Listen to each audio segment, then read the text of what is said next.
Het voelde een beetje als de intocht van Sinterklaas. Vol verwachting klopt ons hart. Wie niet bekend is met de beer zou je voor gek verklaren. Een opgezet dier waar een muntje in moet en die dan naar je gromt.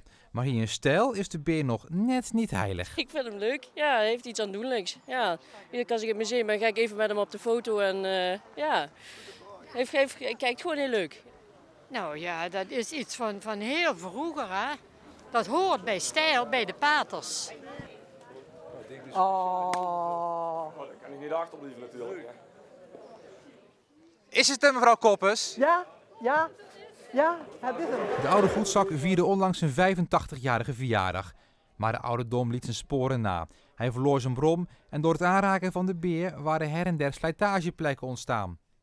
Het dorp zamelde geld in van statiegeldflessen en verkocht bekers. En daarom staat de beer er vandaag weer piekfijn bij. Iedereen wilde als eerst een glimp van hem opvangen en een eerste muntje erin doen. Ik zag andere mensen een muntje erin gooien, dat moet ik ook doen. Ja.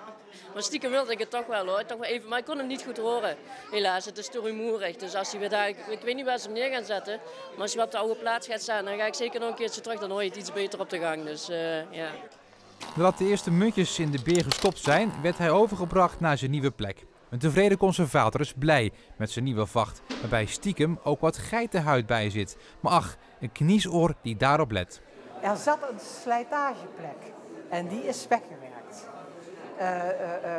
Er zijn een klein stukje geitenhuid op de plek geplakt waar mensen makkelijk aan kunnen. En dat gaan we proberen of we dat kunnen voorkomen in de toekomst. En daar staat hij. En hij kan weer generaties mee. Maar voor de allerkleinste blijft zo'n grote beer toch een beetje eng.